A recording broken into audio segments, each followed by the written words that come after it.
Can I have your name and your involvement in this project? I'm Richard Shaw, and I jointly own the field with Avril. And I've been a member of what is called the core group since I came back to Herefordshire from Yorkshire, where I'd been working about 15 months ago. And how exciting is this project to you? I don't really do excitement, really, I don't think, in terms of this. It's more kind of satisfying, and it's something that I look forward to seeing up and running, because I think it's so important to have something like this today. And do you think there's a particular need for it within this area at this time? I think there's a need for it in any place, really, but it would take on a different form according to where it was. And one of the reasons why I think it's so important maybe in a rural area is because of the challenges of transport and the additional challenges of isolation. So I think those things, insofar as they're addressed, that's all to the good. And what are the aspects of the development that excite you the most, or you're most looking forward to? Well, I'm a fairly new convert to living in a community setting, because when I've had the opportunity to do that before, or the prospect of it has been there, I have always wanted to run in the opposite direction. But what I've come to see is that it's so much a question of how a person can be an individual and independent, but also be within a supportive community where you're not isolated. Because the risk that I see of people wanting to go their own way with everything is that they end up isolated. So if you have an arrangement whereby people can go their own way but not become isolated, it can be part of a community on exactly the right basis, that seems to be like a win-win to me. So do you feel that this development could address a lot of the needs that's currently faced by councils up and down the country in terms of social needs? And yes, particularly in the present budgetary situation, because the money isn't really there to maintain services at the level that they've been maintained at before, and we've insisted on them being maintained at before, and we're having to renegotiate that. And so then this offers a way really whereby people can look out for one another in a way that isn't a demand upon them, but is something they just naturally do, and it just falls into place, really. you said everything I wanted you to say, but we didn't have a very clean cut-in at the beginning. Okay. So if you could say either it's my belief that this community, or it's our desire that this community addresses blah blah blah blah. Okay, so to right through it again then, basically. Yeah. It's my wish that this community addresses these pressing needs of today, which are for human needs to be catered for, but without huge attendant cost. Because the more that we have contracted out this looking out for and looking after one another to the state or the welfare state or whatever, the more the cost of that has grown to the point where it's just not viable any longer, particularly when we can't afford it anymore. So I think we need to take back some of that responsibility, but not in a way whereby we think, oh gosh, this is another responsibility, but whereby we feel this is a place I want to live, this is a place I look forward to living and will enjoy living in. It has many, many positives, and with all that, the momentum that that generates and the atmosphere that it creates, people are looked after naturally. And they're not intruded upon, but we're aware of them. So it's more like sort of consciousness raising rather than care imposing, in a way. Or care provision that comes out of a contractual arrangement. This is just a sort of human arrangement whereby people are aware of one another and can look out for one another's needs on that basis. And what do you think the impact of this community in this area will be on just the broader community of, is it Whitchurch, or which side of we are here? Where are we? And Much Birch. And Tump Lane, Wormelo.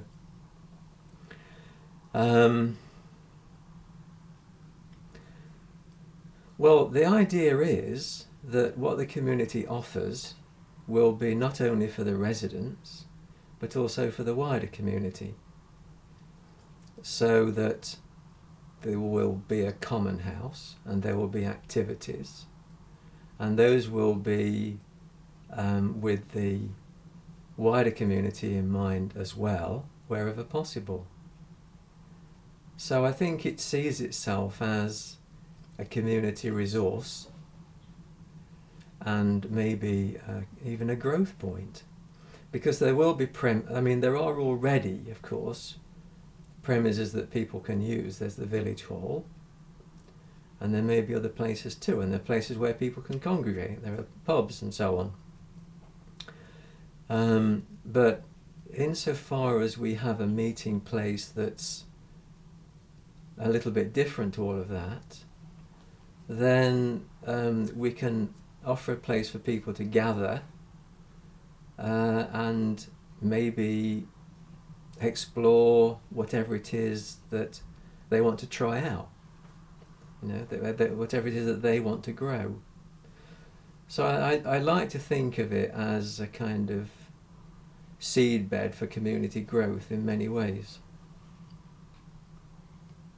Fab? Can we say something around the common house being, in terms of distinguishing it from the pub where you go to eat or drink, or the village hall that you hire out for something, or you attend a parish meeting or a yoga class? Can we think of this as an extension to your front room, but to everyone's front room, somewhere where more informal things can happen? Yes. On a larger scale, the sort of thing you would do in your front room at home, but could only do to a very limited scale because of the size of it, would naturally restrict the amount of people who could benefit from that activity. Yeah, that kind of thing. Yeah. Like, for example, if you were having childcare in the summer and you'd organised an activity session, if you did it in your front room, you could have 5 kids maybe. Yeah. If you do that, you could have the whole estate's kids come around and join in. Yeah. Okay, so... And the other thing is to pick up on, and possibly you're the right person to do this, I haven't decided yet. No, you're not. I think Avril needs to do that bit. Okay. It's hard to really hit things directly, I'm finding. I'm aware that I'm sort of getting oblique about things I'd like to be able to say more directly. Say it as directly or as obliquely as you want. You can say it in the first person anyway. Yeah. You're not necessarily talking on behalf of everybody. Okay. And we'll transcribe these so we can edit what bits we need. So it's just, we're running all the time, Yeah, aren't we? yeah. Okay, so what the Common House offers, which is exceptional, I think, and important, is it offers the atmosphere of a person's house, and a room in a person's house, and the sort of intimacy as well that goes with that, and the welcome, with the larger dimensions of, say, the village hall. which takes usually then a much bigger event to really fill it. So you really feel that you've got the atmosphere of a village hall kind of fully utilised. So, but with the common house, you get the best of both worlds really. You get this intermediate possibility where you can have that intimacy, but you can also have that bigger space. So you not feel lost in a cavernous space, and you don't feel confined in too small a space. And it's not just about dimensions, though; it is also about atmosphere. And I think we all hope that because of the activity that will be taking place in the common house, it will feel like a home. And so people will be able to feel welcomed and will be received into it as a place that has that kind of atmosphere. And I think particularly if you're wanting to start something that's a little bit innovative, that's really important to feel that you're starting from home, you know. And in a warm, welcoming, kind of almost like womb-like in a way, space. So that could be just in terms of the premises, what it offers.